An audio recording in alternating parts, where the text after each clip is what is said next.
Hello student TV school ते तुहाडा स्वागत है। मेरा नाम है प्रभजोत सिंह। मैं तुहानू क्लास 10th का मैथ्स का चैप्टर करा रहा, चैप्टर नंबर 14 जिंदा नाम है स्टैटिस्टिक्स। सो स्टैटिस्टिक्स की पहली क्लास दे विच आपां समझ चुके हैं स्टैटिस्टिक्स का मतलब की है ते स्टैटिस्टिक्स की इंपॉर्टेंस की हैगी है। नाल ही असीं देखिया सी डाटा बहुत जरूरी हुंदा है ते डाटा नू ऑर्गेनाइज तरीके नाल किवें किवें लिख सकते हैं। सो आपां सारी डिस्कशन कर चुके हैं। फिर असीं डिस्कस कीता सी जदों डाटा बहुत ज़्यादा होवे ਉੱਥੋਂ ਦੀ ਜੇ ਆਪਾਂ ਕਨਕਲੂਜਨ ਕੱਢਨੇ ਨੇ ਤਾਂ ਸਾਨੂੰ ਇੱਕ ਐਦਾਂ ਦਾ ਰਿਪਰੈਜ਼ੈਂਟੇਸ਼ਨ ਚਾਹੀਦੀ ਹੈ ਜੋ ਕਿ ਪੂਰੇ ਡਾਟਾ ਨੂੰ ਦੱਸੇ, ਪੂਰੇ ਡਾਟਾ ਦਾ ਰਿਜ਼ਲਟ ਐਕਸਪਲੇਨ ਕਰਦੇ ਸ਼ਾਰਟ ਦੇ ਵਿੱਚ। ਤਾਂ ਉਹਨੂੰ ਆਪਾਂ ਬੋਲਦੇ ਹਾਂ ਸੈਂਟਰਲ ਟੈਂਡੈਂਸੀ। ਜਿਵੇਂ ਕਿ ਮੈਂ ਤੁਹਾਨੂੰ ਐਗਜ਼ਾਮਪਲ ਵਿੱਚ ਬੋਲਿਆ ਸੀਗਾ ਕਿ ਅਸੀਂ ਲੁਧਿਆਣਾ ਦੀ ਸਾਰੀ ਪੋਪੂਲੇਸ਼ਨ ਰਿਕਾਰਡ ਇਕੱਠਾ ਕਰਨਾ ਚਾਹੁੰਦੇ ਹਾਂ ਜਾਂ ਲਿਟਰੇਸੀ ਰੇਟ। ਆਪਾਂ ਲਿਟਰੇਸੀ ਰੇਟ ਦੇਖ ਰਹੇ ਸੀਗੇ ਕਿ ਕਿੰਨੇ ਲੋਕੀ ਪੜ੍ਹੇ ਹੋਏ ਨੇ। ਲਿਟਰੇਸੀ ਰੇਟ ਆਪਾਂ ਲੁਧਿਆਣਾ ਦਾ ਦੇਖ ਰਹੇ ਸੀਗੇ। ਤਾਂ ਏਜਿਸ ਦੇ ਬੇਸਿਸ ਤੇ ਆਪਾਂ ਸਾਰੀ स्टडी नू सारे एक टैबुलर फॉर्म दे विच सारा डाटा कलैक्ट कर लिता सीगा।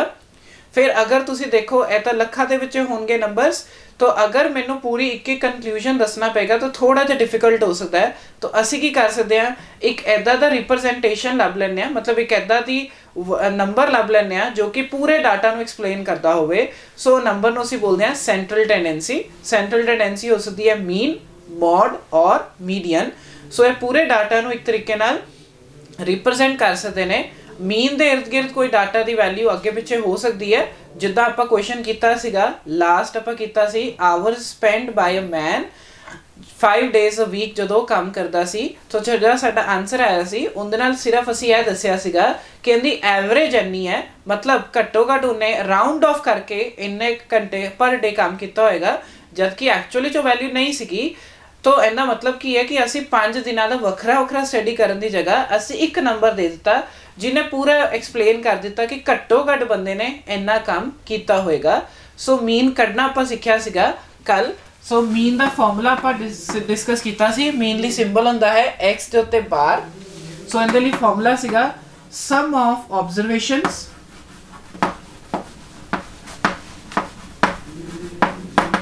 to the total number of observations।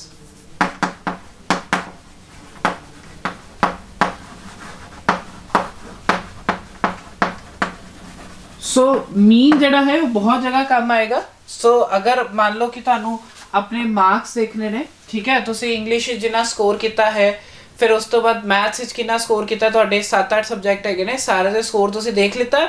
अगर तुसी उनकी एवरेज कट लोगे तो तुहानू पता लग जाएगा तुसी सारे सब्जैक्ट्स दे उत्ते घट्टो घट कितना स्कोर किया होएगा। तो जिहड़ी वो वैल्यू आएगी वो एग्जैक्ट वैल्यू नहीं हैगी। मतलब मान लो कि तुहाडा आंसर आ गया 35, तो इट डजंट मीन कि तुहाडे सारे सब्जैक्ट ही 35 ने। उनका सिर्फ मतलब की है कि 35 एक रिप्रजेंटेशन दे रहा है कि तुहाडे नंबर 35 दे अगे पिछे ने। हो सकता 35 तो वध होण, हो सकता 35 तो किसी सब्जैक्ट घट भी होण, बट ओवरऑल देखा जाए ऑन एवरेज देखा जाए तो तुहाडे नंबर किन्ने ने 35। तो असी फॉर्मूला किया सीगा sum of observation to the total number of observation. वैसे तुसी क्लास 9th दे विच डिस्कस कर चुके हो। असी एक्चुअली च मीन नू पढ़ना चाहते हैं एक नवी तरीके दे नाल। तो पहला मैं तुहानू बेस क्लीयर करा रहा मीन कड्डी दा किवें हुंदा सीगा, ते उहदे च थोड़ी थोड़ी वेरीएशन करके मेन आपां 10th क्लास दे फॉर्मूले दे उत्ते आवांगे जो कि असी मेन पढ़ना है मीन दा फॉर्मूला। सो असी यह डिस्कशन की सीगी sum of observation divided by total number of observation. So हुण डाटा किस तरीके का हो सकता सीगा, जेड़ा तो मैं कल एग्जाम्पल लीती सी वो डाटा किसी बहुत छोटा सीगा, मतलब 5 दिनों की कोई एवरेज कड्ढण नूं बोलिया सी। हुण आपां की करते हैं, एक डाटा इदां दा लैंदे आ जो कि एक डिस्क्रीट वैल्यू रिप्रजेंट कर रहा है, तो एक डाटा इदां लांगे जो ग्रुप्ड वैल्यू रिप्रजेंट कर रहा है। फिर देखते हैं उन्हां दा मीन किस तरीके नाल असीं कढ सकते हैं। सो मैं एक एग्जाम्पल चक रहा, मान लेने क्लास 10th का आप मैथ्स का एक पेपर लिता सीगा, 50 नंबर का पेपर सीगा। उनदे विचों किस तरीके नाल मार्क्स आए ने, एक टीचर ने मैनू रिपोर्ट दी है। वो किस तरीके नाल है, किसी 10 मार्क्स आए ने किसी एक बच्चे दे, 20 मार्क्स आए ने 2 बच्चों के, 30 नंबर आए ने 2 बच्चों के, 40 आए ने 3 बच्चों के, तो 50 आए ने 2 बच्चों के। टोटल कितने स्टूडेंट सीगे, 10 स्टूडेंट सीगे। सो उनकी रिपोर्ट मैनू दी है। हुण मैनू करना है कनक्लूजन। मैनू उन्होंने बोला है कि कोई ऐदा दी रिप्रजेंटेशन दो कि जो है पूरे डाटा नू रिप्रजेंट कर रही होवे, और नाल ही उन्होंने बोलिया वो रिप्रजेंटेशन की है मीन। मतलब मैनू इस पूरे डाटा का मीन कढना है।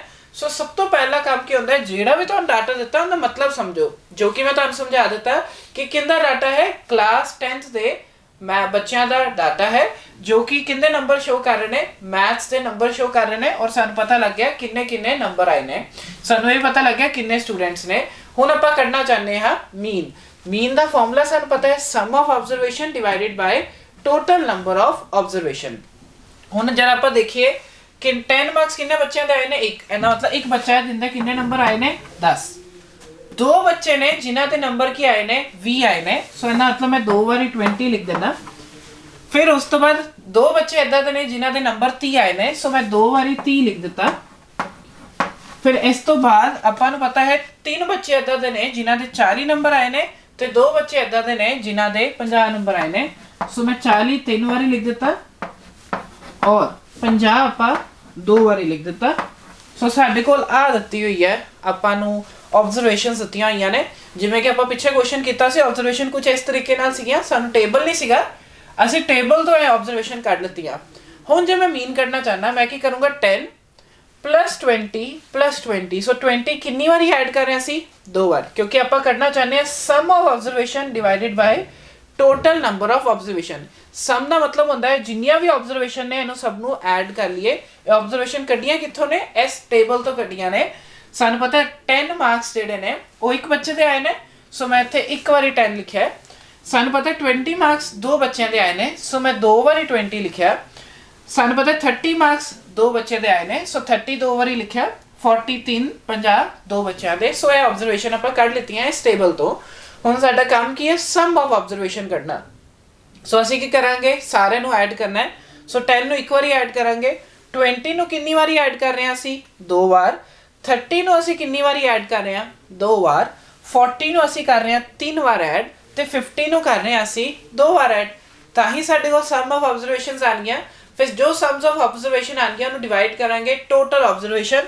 ਸੋ ਟੋਟਲ ਆਬਜ਼ਰਵੇਸ਼ਨ ਦੇਖਿए ਕਿੰਨੀਆਂ ਨੇ 1 2 3 4 5 6 7 8 9 10। ਸੋ 10 ਨਾਲ ਆਪਾਂ ਨੂੰ ਡਿਵਾਈਡ ਕਰ ਦਾਂਗੇ, ਫਿਰ ਸਾਡੇ ਕੋਲ ਕੀ ਆ ਜਾਊਗਾ, ਮੀਨ ਆ ਜਾਊਗਾ। ਸੋ ਇੱਕ ਤਰੀਕਾ ਤਾਂ ਇਹ ਹੈ। ਹੁਣ ਆਪਾਂ ਕੀ ਕਰਦੇ ਹਾਂ, ਇਹਨੂੰ ਥੋੜਾ ਜਿਹਾ ਹੋਰ ਸਿੰਪਲ ਕਰ ਲੈਂਦੇ ਹਾਂ। ਅਗਰ ਮੈਨੂੰ ਡਾਟਾ ਦਿੱਤਾ ਹੋਇਆ, ਆਬਜ਼ਰਵੇਸ਼ਨ ਇਹ ਤਾਂ ਲਿਖ ਲਿੱਤੀਆਂ, ਇਹ ਤਾਂ ਛੋਟਾ ਡਾਟਾ ਸੀਗਾ ਜਿਹਦੇ ਵਿੱਚ ਮੇਰੇ ਕੋਲ ਹਾਰਡਲੀ 1 2 3 4 5 ਕਲੈਕਸ਼ਨ 5 ਨੰਬਰਸ ਨੇ। ਅਗਰ ਮੰਨ ਲਓ ਮੇਰੇ ਕੋਲ 60 70 ਨੰਬਰ ਹੁੰਦੇ ਜਾਂ 20 25 ਨੰਬਰ ਹੁੰਦੇ, ਫਿਰ ਮੈਂ ਇੱਦਾਂ ਲਿਖਦਾ, ਫਿਰ ਉਹਨਾਂ ਨੂੰ ਕਾਊਂਟ ਕਰਦਾ, ਉਹ ਥੋੜਾ ਜਿਹਾ ਮੈਸੀ ਲੱਗਣਾ ਸੀ। ਅਸੀਂ ਕੀ ਕਰਦੇ ਹਾਂ, ਟੇਬਲ ਬਹੁਤ ਸੋਹਣਾ ਲੱਗ ਰਿਹਾ, ਅਸੀਂ ਕੀ ਕਰਦੇ ਹਾਂ ਮੀਨ ਵੀ ਸੋਹਣੇ ਤਰੀਕੇ ਨਾਲ ਕੱਢਦੇ ਹਾਂ। ਸੋ ਮੀਨ ਕਿਸ ਤਰੀਕੇ ਨਾਲ ਕੱਢਾਂਗੇ, ਸਾਨੂੰ ਪਤਾ 20 ਨੂੰ ਕਿੰਨੀ ਵਾਰੀ ਆਪਾਂ ਐਡ ਕਰ ਰਹੇ ਹਾਂ 2 ਵਾਰ। ਤਾਂ ਦੇਖੋ ਇੱਥੇ 20 ਨੂੰ 2 ਵਾਰੀ ਐਡ ਕਰਨਾ, ਕਿਉਂ 20 plus 20 ਕਿੰਨਾ ਆਏਗਾ 40 ਆਏਗਾ। तो क्यों ना मैं 20 ਨੂੰ 2 ਨਾਲ ਮਲਟੀਪਲਾਈ ਕਰ ਲਾਂ, ਤਾਂ ਵੀ ਤਾਂ ਆਨਸਰ 40 ਆਏਗਾ। सो 40 लिख देंगे। ऐदा ही देखो 30 ਨੂੰ 2 ਵਾਰੀ ऐड करिए, 30 + 30 क्या आएगा 60 आएगा। तो इस तरीके नाल क्यों ना मैं 30 ਨੂੰ 2 ਵਾਰੀ सीधा मल्टीप्लाई कर ਲਾਂ, ਤਾਂ ਵੀ तो 60 बन रहा। फिर 40 ਨੂੰ 3 ਵਾਰੀ ऐड करांगे तो कितना आएगा 40 + 40 80, 80 + 40 120।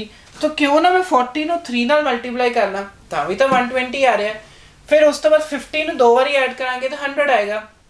50 ਨੂੰ 2 ਵਾਰੀ मल्टीप्लाई करिए ਤਾਂ ਵੀ तो 100 आ रहा। सो इट मीनस ਅਸੀਂ ਕੀ ਕਰਦੇ ਹਾਂ, ਇਦਾਂ ਲਿਖਣ ਦੀ ਜਗ੍ਹਾ ਕਿਉਂ ਨਾ ਆਪਾਂ ਇਹ ਦੋਨੋਂ ਨੰਬਰਸ ਨੂੰ ਆਪਸ ਵਿੱਚ ਮਲਟੀਪਲਾਈ ਕਰ ਲਈਏ। ਜਿਹੜੇ ਆ ਰਿਪਰੈਜ਼ੈਂਟ ਕਰ ਰਹੇ ਨੇ, ਆ ਕੇ ਰਿਪਰੈਜ਼ੈਂਟ ਕਰ ਰਹੇ ਨੇ ਮਾਰਕਸ, ਔਰ ਇਹ ਰਿਪਰੈਜ਼ੈਂਟ ਕਰ ਰਹੇ ਨੇ ਫ੍ਰੀਕੁਐਂਸੀ। ਮਤਲਬ 10 ਕਿੰਨੀ ਵਾਰੀ ਆ ਰਿਹਾ, ਇੱਕ ਵਾਰ। ਫ੍ਰੀਕੁਐਂਸੀ ਮੈਂ ਤੁਹਾਨੂੰ ਦੱਸਿਆ ਸੀ ਕਿੰਨੀ ਵਾਰੀ ਉਹ ਚੀਜ਼ ਰਿਪੀਟ ਕਰ ਰਹੀ ਹੈ। ਸੋ 20 ਕਿੰਨੀ ਵਾਰੀ ਰਿਪੀਟ ਕਰ ਰਿਹਾ 2 ਵਾਰ, 30 ਕਿੰਨੀ ਵਾਰੀ ਰਿਪੀਟ ਕਰ ਰਿਹਾ 2 ਵਾਰ, 40 ਕਿੰਨੀ ਵਾਰੀ ਰਿਪੀਟ ਕਰ ਰਿਹਾ 3 ਵਾਰ, 50 ਕਿੰਨੀ ਵਾਰੀ ਰਿਪੀਟ ਕਰ ਰਿਹਾ 2 ਵਾਰ ਰਿਪੀਟ ਕਰ ਰਿਹਾ। सो इस करके मैं क्लास मार्क्स ਨੂੰ ਆਪਣੇ ਵੱਲੋਂ ਇੱਕ ਨਵੀਂ ਰਿਪਰੈਜ਼ੈਂਟੇਸ਼ਨ ਦੇ ਦੇਣਾ, ਲੈਟ ਇਟ ਬੀ xi। तो ਇਹਨੂੰ ਆਪਾਂ ਮੰਨ ਲੈਂਦੇ ਆ xi। ਸੇ ਜਿਹੜੀ ਇਹ ਨੰਬਰਸ ਰਿਪਰੈਜ਼ੈਂਟ ਕਰ ਰਹੇ ਇਹਨੂੰ ਮੈਂ ਮੰਨ ਲੈਣਾ ਫ੍ਰੀਕੁਐਂਸੀ fi। ਹੁਣ ਮੈਂ ਮੀਨ ਦਾ ਫਾਰਮੂਲਾ ਹਟਾਉਣ ਲੱਗਾ ਇੱਥੋਂ, ਤੁਸੀਂ ਪੜ੍ਹ ਚੁੱਕੇ ਹੋ। ਸੋ ਦੇਖੋ ਮੈਨੂੰ ਪਤਾ ਲੱਗ ਗਏ ਨੰਬਰਸ ਜਿਹਨੂੰ ਮੈਂ ਰਿਪਰੈਜ਼ੈਂਟ ਕੀਤਾ xi ਦੇ ਨਾਲ, ਔਰ fi ਰਿਪਰੈਜ਼ੈਂਟ ਕਰ ਰਹੀ ਹੈ ਫ੍ਰੀਕੁਐਂਸੀ। ਇਹ ਜਸਟ ਨੋਟੇਸ਼ਨ ਹੈ जो कि आप एक स्टैंडर्ड नोटेशन रखी है। जो भी आप मीन कटांगे आ स्टैंडर्ड नोटेशन यूज करांगे। हुण नैक्सट जिहड़ा कॉलम बनावांगे आपां वो किहड़ा कॉलम बनावांगे, xi ਨੂੰ मल्टीप्लाई करके fi ਦੇ ਨਾਲ। क्योंकि ਅਸੀਂ देखिया कि जे मैं इन्हां ਨੂੰ अलग-अलग करके भी लिखदा वां 10 एक बारी है 20 दो बारी है तो 20 ਨੂੰ 20 + 20 40 बन रहा है। क्यों ना मैं ना दोनों ਨੂੰ ਮਲਟੀਪਲਾਈ करके भी तो 40 बन रहा है। सो इस करके ਜਿਹੜਾ ਨੈਕਸਟ ਕਾਲਮ ਬਣਾਇਆ ਉਸੇ ਕੀ ਬਣਾਇਆ xi * fi। सो ਕਾਲਮ पढ़ते हैं 10 * 1 ਕੀ ਹੋਏਗਾ 10, 20 * 2 ਕੀ ਹੋਏਗਾ 40, 30 * 2 ਕੀ ਹੋਏਗਾ 60, then 40 * 3 ਕੀ ਹੋਏਗਾ 120, then 50 * 2 ਕੀ ਹੋਏਗਾ 100। ਸੋ ਅਸੀਂ ਕੀ ਕਰਨਾ ਸੀਗਾ ਮੀਨ ਕੱਢਣ ਲਈ ਸਮ ਆਫ ਆਬਜ਼ਰਵੇਸ਼ਨ ਕੱਢਣੀਆਂ ਸੀ। ਮੈਂ ਹੁਣ ਇਦਾਂ ਲਿਖਣ ਦੀ ਜਗ੍ਹਾ ਇੱਕ ਟੇਬਲ ਫਾਰਮ ਦੇ ਵਿੱਚ ਲਿਖਿਆ। ਸੋ ਮੈਂ ਉਹ ਆਬਜ਼ਰਵੇਸ਼ਨਸ ਨੂੰ ਹੁਣ ਹਟਾ ਰਿਹਾ ਕਿਉਂਕਿ ਦੋਨਾਂ ਦਾ ਮਤਲਬ ਤਾਂ ਸੇਮ ਹੀ ਸੀਗਾ। ਜੇ ਮੈਂ ਸਮ ਕੱਢਣਾ ਹੈ ਸਮ ਲਈ ਮੈਨੂੰ ਸਾਰੀ ਚੀਜ਼ਾਂ ਨੂੰ ਐਡ ਕਰਨਾ ਸੀਗਾ। ਸੋ ਮੈਂ ਇਸ ਤਰੀਕੇ ਨਾਲ ਕਰ ਲੈਣਾ। ਹੁਣ ਸਮ ਕਰਦੇ ਆ ਮਤਲਬ ਇਹਨਾਂ ਸਭ ਨੂੰ ਕੀ ਕਰੀਏ ਐਡ ਕਰ ਲਈਏ। ਸੋ ਇਹਨਾਂ ਸਭ ਨੂੰ ਐਡ ਕਰਦੇ ਆ। ਦੇਖੋ 40 + 60 ਕੀ ਹੋ ਗਿਆ 100, 100 + 100 ਹੋ ਗਿਆ 200, 200 + 120 ਹੋ ਗਿਆ 320, 320 + 10 ਕਿੰਨਾ ਹੋ ਗਿਆ 330।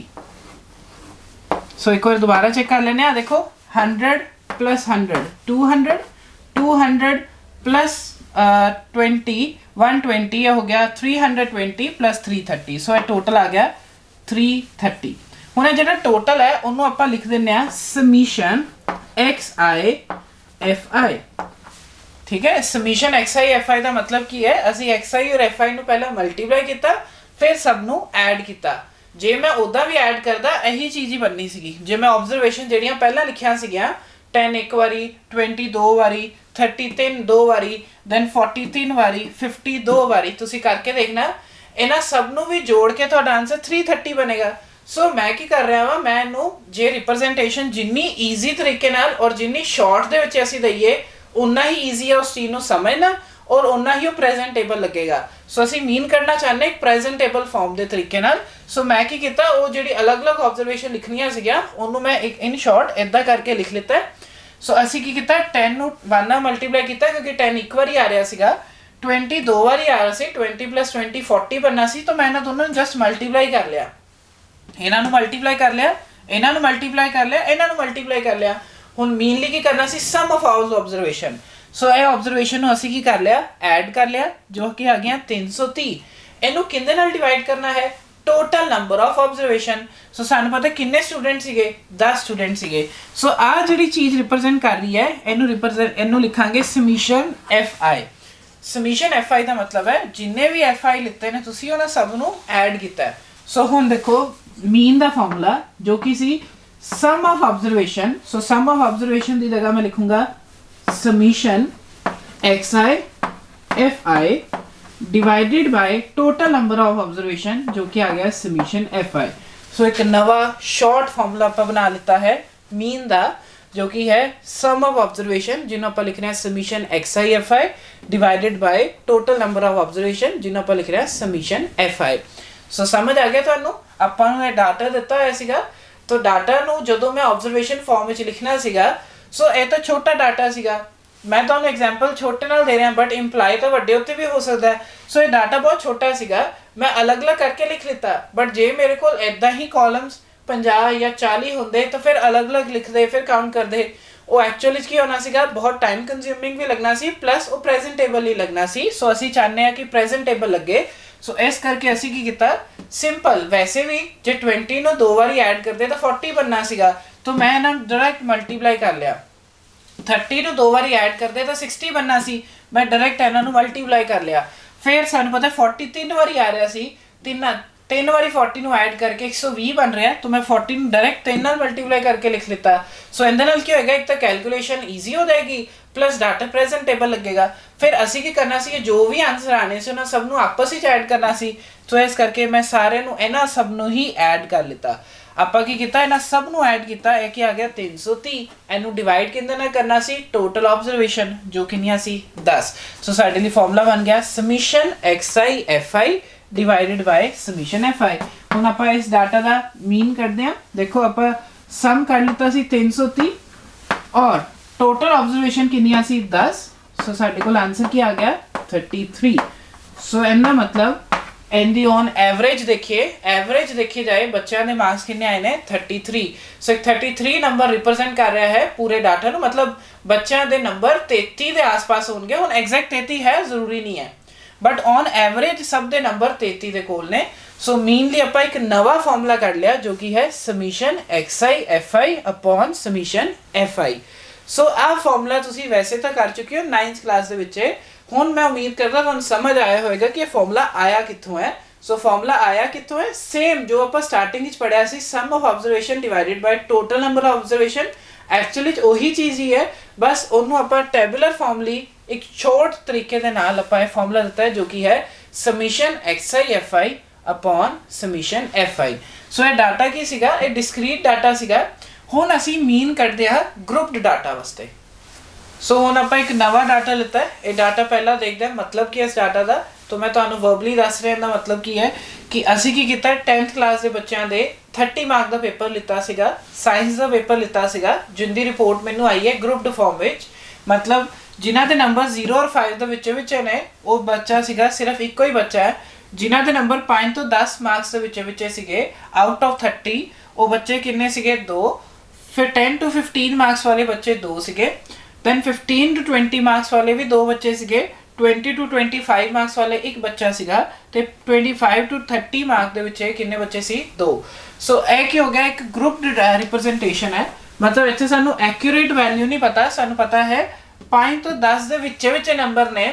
ਹੁਣ ਹੋ ਸਕਦਾ 5 ਹੀ ਹੋਣ, ਹੋ ਸਕਦਾ 9 9.5 ਹੋਣ, ਹੋ ਸਕਦਾ 4 ਹੋਣ, ਜਿੰਨੇ ਮਰਜ਼ੀ ਹੋਣ, ਬਟ ਸਾਨੂੰ 5 ਤੋਂ 10 ਦੇ ਵਿੱਚ ਹੀ ਨੇ ਉਹ ਨੰਬਰ। तो किन्ने बच्चे ने 2। इस डाटा ਨੂੰ ਅਸੀਂ ਬੋਲਦੇ ਆ ਕਿ ਗਰੁੱਪਡ ਫ੍ਰੀਕੁਐਂਸੀ ਗਰੁੱਪਡ ਡਾਟਾ ਹੈ ਜਿੰਦੇ ਵਿੱਚ ਆਪਾਂ ਨੂੰ ਇੰਟਰਵਲ ਫਾਰਮ ਵਿੱਚ ਦਿੱਤਾ ਹੈ। ਆਪਾਂ ਡਿਸਕਸ ਕਰ ਚੁੱਕੇ ਆ। ਇਹਨੂੰ ਬੋਲਾਂਗੇ ਇੱਕ ਇੰਟਰਵਲ, ਇਹਨੂੰ ਵੀ ਇੱਕ ਇੰਟਰਵਲ ਬੋਲਾਂਗੇ ਜਿੰਦੇ ਵਿੱਚ 0 ਕੀ ਰਿਪਰੈਜ਼ੈਂਟ ਕਰ ਰਿਹਾ ਹੈ ਲੋਅਰ ਲਿਮਿਟ ਔਰ 5 ਕੀ ਰਿਪਰੈਜ਼ੈਂਟ ਕਰ ਰਿਹਾ ਹੈ ਅਪਰ ਕਲਾਸ ਲਿਮਿਟ।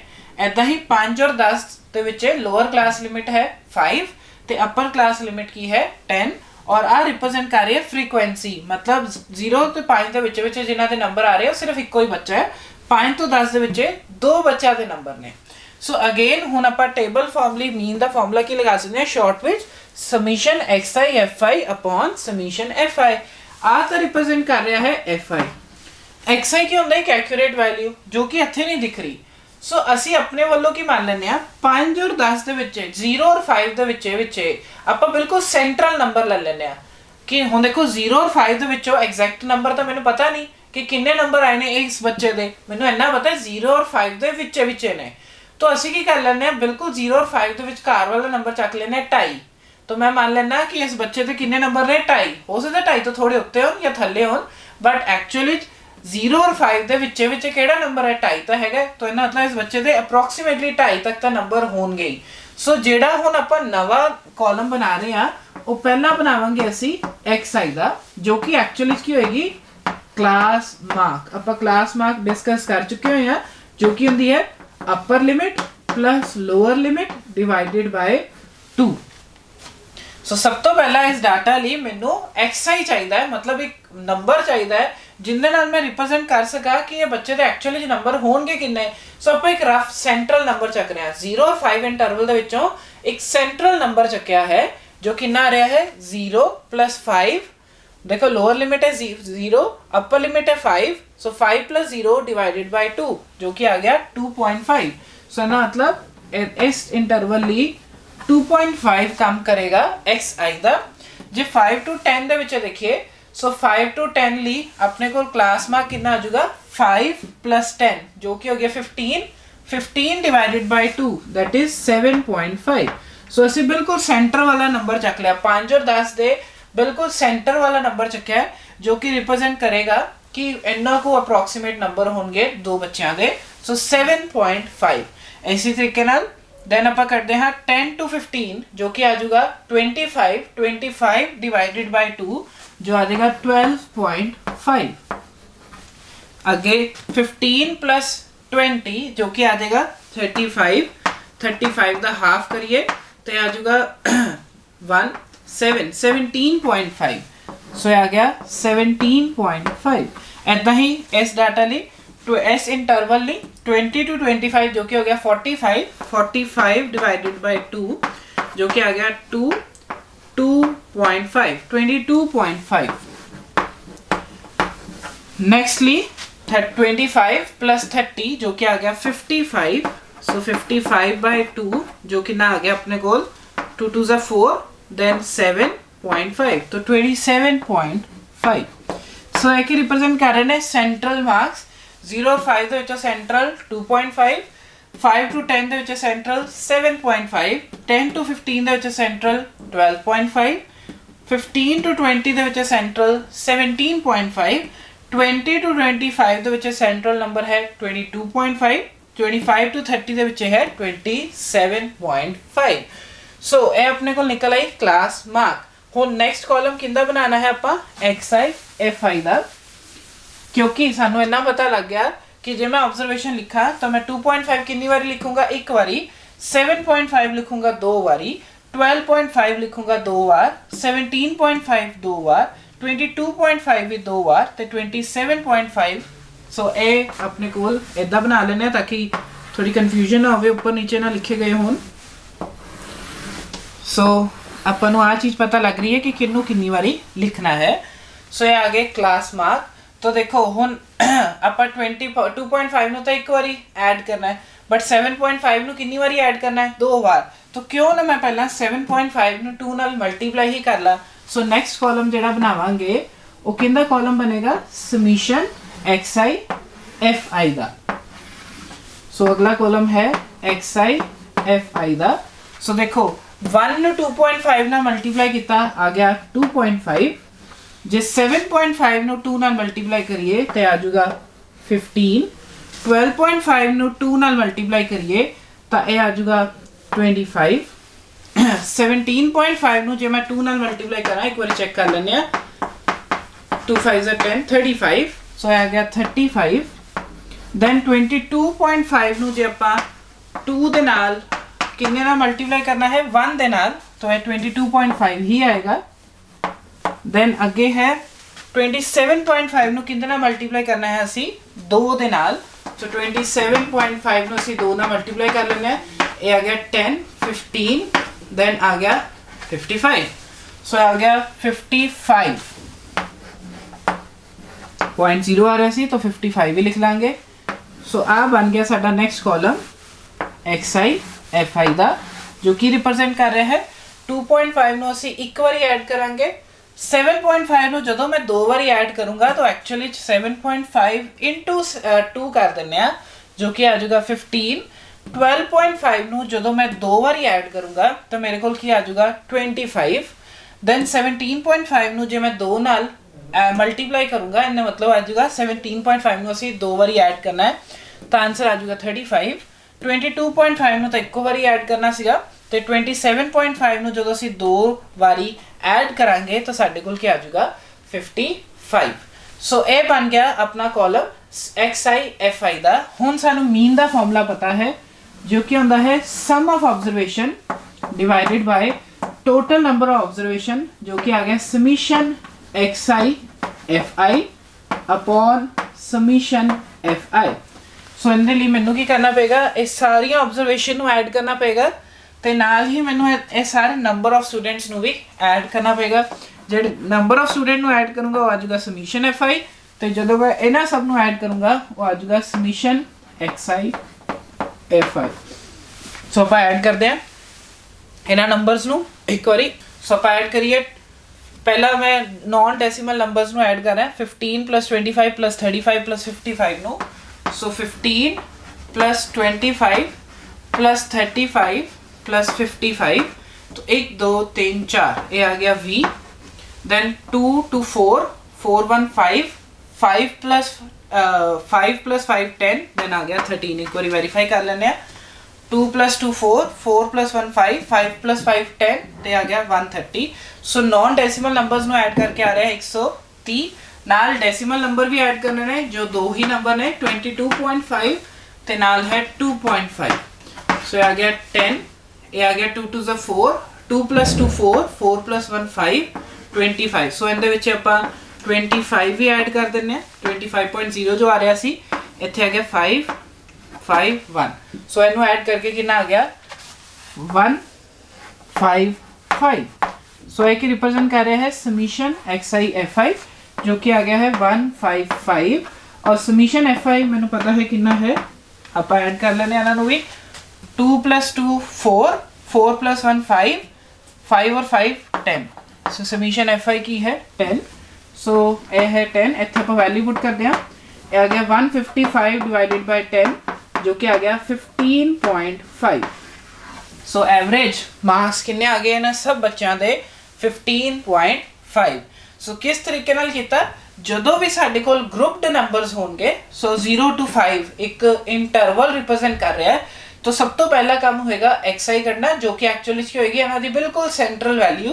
सो 0 और 5 दे सेंट्रल वैल्यू किद्दां कढ सकते हो, क्लास मार्क नाल, जिंदे लई फार्मूला हुंदा है upper limit plus lower limit divided by 2। So 0 + 5 divided by 2 कितना था 2.5 आ गया। देन 5 + 10 डिवाइडेड बाय 2 कितना 7.5 आ गया। देन 10 + 15 डिवाइडेड बाय 2 कितना 12.5 आ गया। 15 + 20 डिवाइड बाय 2 कितना 17.5 आ गया। 20 + 25 डिवाइड बाय 2 कितना 22.5 आ गया। देन 25 + 30 डिवाइडेड बाय 2 कितना 27.5 आ गया। हुण सानू पता है 2.5 एक बारी, 7.5 दो बारी ऐड करना है, 12.5 दो बारी ऐड करना है, 17.5 दो बारी ऐड करांगे, 12.5 22.5 ਨੂੰ ਇੱਕ ਵਾਰੀ ਐਡ ਕਰਾਂਗੇ ਤੇ 27.5 ਨੂੰ ਆਪਾਂ ਦੋ ਵਾਰੀ ਐਡ ਕਰਾਂਗੇ, ਫਿਰ ਡਿਵਾਈਡ ਕਰ ਦਾਂਗੇ ਟੋਟਲ ਆਬਜ਼ਰਵੇਸ਼ਨ ਜੋ ਕਿ ਨਹੀਂ ਅਸੀਂ 10। ਸੋ ਉਹਦੇ ਲਈ ਆਪਾਂ ਕੀ ਕਰਦੇ ਆ, ਪਹਿਲਾਂ ਇਹਨਾਂ ਨੂੰ ਮਲਟੀਪਲਾਈ ਕਰ ਲੈਣੇ, ਫਿਰ ਇਹਨਾਂ ਨੂੰ ਮਲਟੀਪਲਾਈ ਕਰ ਲੈਣੇ, ਇਹਨਾਂ ਦੋਨਾਂ ਨੂੰ ਮਲਟੀਪਲਾਈ ਕਰਕੇ ਇੱਕ ਨਵਾਂ ਕਾਲਮ ਬਣਾ ਲੈਣਾ ਸਮੀਸ਼ਨ XI FI ਦਾ।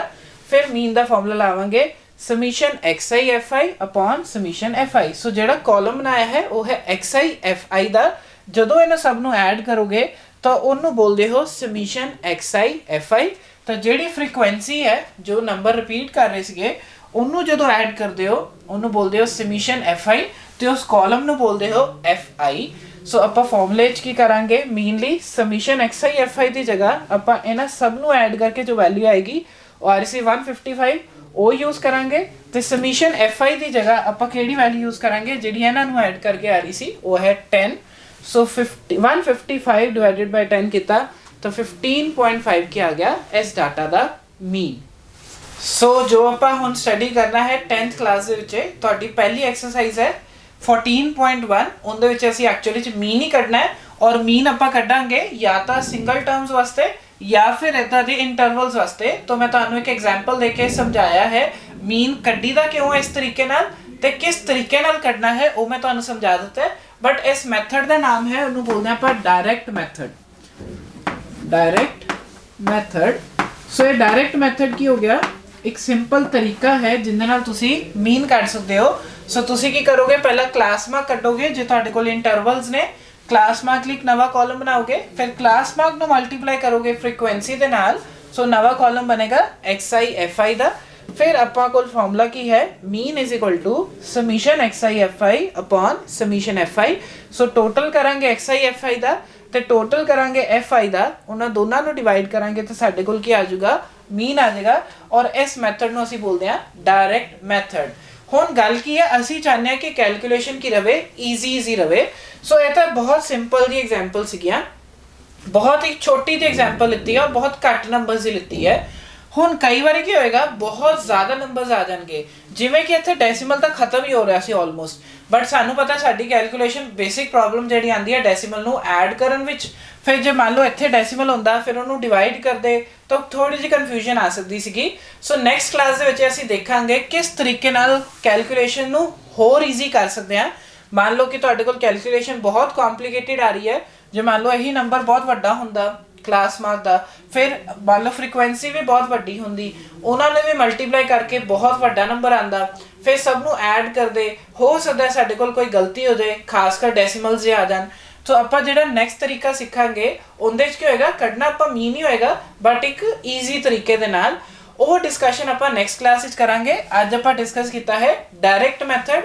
ਸੋ ਤੁਸੀਂ ਟਰਾਈ ਕਰਨਾ ਕੁਝ ਕੁਐਸਚਨਸ ਡਾਇਰੈਕਟ ਮੈਥਡ ਦੇ ਨਾਲ।